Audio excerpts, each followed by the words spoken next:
नमस्कार, the information में आपका स्वागत है। मैं मदन खोडेला।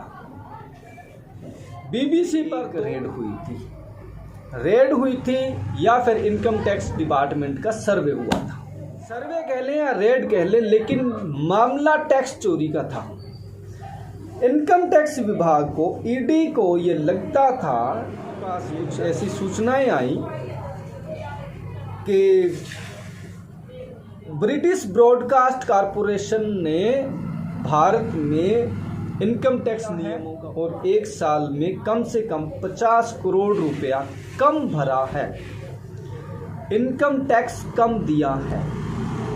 तो उसके अलग अलग ठिकानों पर रेड हुई। हमारे देश में कुछ भी हो जाए तो एक पूरा गैंग, एक सिस्टम लग जाता है, एक पार्टी को, एक नेता के पीछे लग जाता है और तरह तरह की बातें हुई।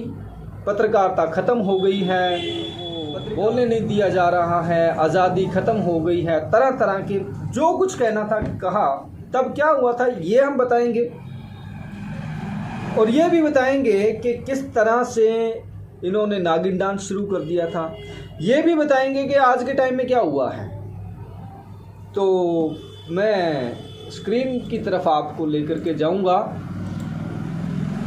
हमारे बड़े काफ़ी ये हैं पत्रकार अजीत अंजुम जी ने लिखा, बीबीसी के दफ्तर पर छापे, बदलेगी कार्रवाई। अच्छा, ये बदलेगी कार्रवाई क्यों लिख रहे हैं ये भी मैं बताऊंगा आपको, ठीक है। आगे चलते हैं। बीबीसी दफ्तर पर पड़ा छापा, देश में अघोषित इमरजेंसी भी बना दी इन्होंने। और ये भाई साहब इस छापे को अदानी साहब से जोड़ रहे हैं। वहाँ बीबीसी पर छापा पड़ गया, लेकिन अदानी पर क्यों नहीं पड़ा।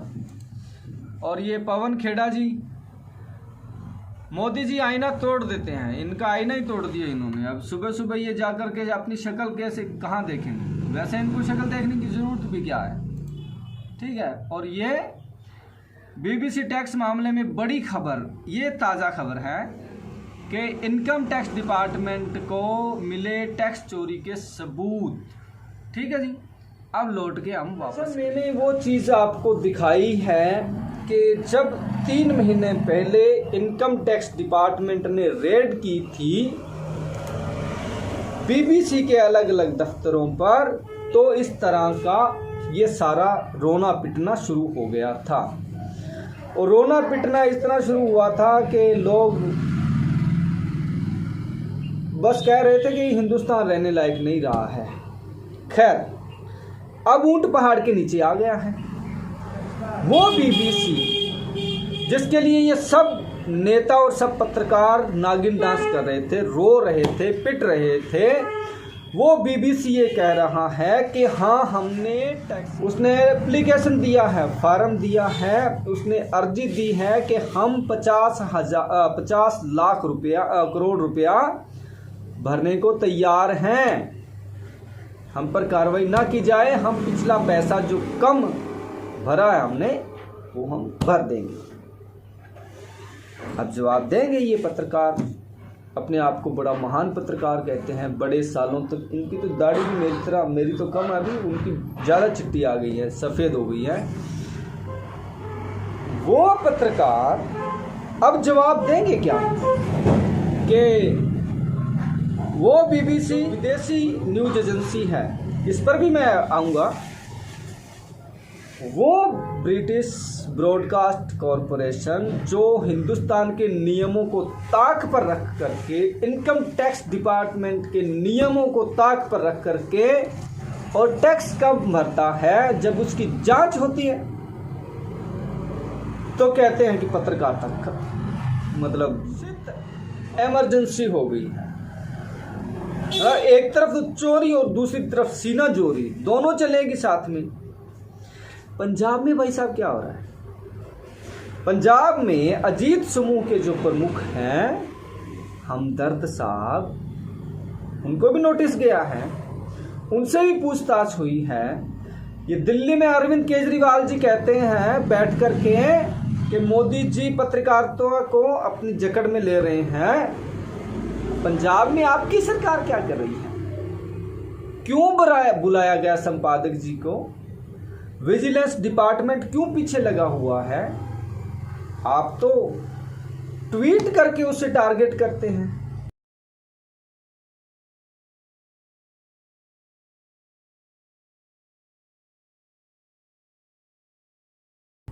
हमदर्द साहब को, अब हमदर्द साहब गलत हैं या सही है हम इसमें नहीं जाएंगे, आपके पास कोई सबूत है या नहीं है हम इसमें भी नहीं जाएंगे, लेकिन जब बीबीसी पर कार्रवाई होती है तो आप कहते हो कि हमारी पत्रकारिता मर गई है। ठीक है, पत्रकारों को फोर्थ पिलर को तोड़ने की कोशिश की जा रही है। पंजाब में कार्रवाई होती है तो कहते हैं हम ईमानदार हैं, और पंजाब में आपकी सरकार इसलिए कार्रवाई कर रही है क्योंकि जो आरोप लगे हैं या जो बातें बाहर आई हैं कि आम आदमी पार्टी का संपादकीय उन्होंने छापने से मना कर दिया है। उन्होंने लिखा कि हमारी ये संपादकीय की भाषा होनी चाहिए, हमदर्द साहब ने मना कर दिया, ये नहीं होगा। तब से अजीत में कोई अजीत समूह का कोई भी ऐड आना बंद हो गया सरकारी, और आप भाषण देते हो। और कांग्रेस, आपने 1972 में इसी ब्रॉडकास्ट कंपनी को ब्लैक लिस्ट बंद कर दिया था, हिंदुस्तान में ब्रॉडकास्ट बंद कर दिया था जब इंदिरा गांधी के बारे में कुछ छपा था तो। और इंदिरा गांधी के बारे में इनके जो ब्यूरो चीफ थे दिल्ली के, शायद उनको मार्क टल्ली को वापस भेज दिया था, चलो जाओ निकलो यहाँ से। अब जब चोरी किया है ब्रिटिश तो क्यों ना कार्रवाई के लिए आज जो कर रहे हैं ना नागिन। और जो पत्रकारिता की बात करते हैं ना, अब कई बार क्या कहते हैं कि पाकिस्तान में पत्रकारिता, पाकिस्तान का कल का हाल देख रहे हो, किसी भी चैनल पर इमरान खान की खबर चलाने से भी मना कर दिया है, बैन कर दिया उसको, बंदे को। और पत्रकारों की हिम्मत नहीं है कि उसका नाम बोल दे। अगर कोई प्रवक्ता, अगर कोई रैली में भी नाम बोलेगा और उस खबर को कोई चैनल चलाएगा, कोई यूट्यूबर दिखाएगा, कोई मीडिया वाला दिखाएगा, तो उसके नाम को बीप साइलेंट करेगा, या तो बिल्कुल कट कर देगा, और या फिर उसको बीप की आवाज़ आएगी। ये पत्रकारिता का चैनल स्तर है हमारे पड़ोसी देशों में, और जिसको कहते हैं कि पत्रकारिता के इंडेक्स में वो तो बहुत बड़ा ऊपर है। तुम छल्लो कुछ पढ़ लिया करो, कुछ थोड़ी इधर उधर से नॉलेज ले लिया करो। तो बीबीसी वाले तो जवाब देंगे, इनकम टैक्स वो तो भरने को तैयार हैं। आप देखिए अब कैसा कहाँ जाते हैं। नमस्कार।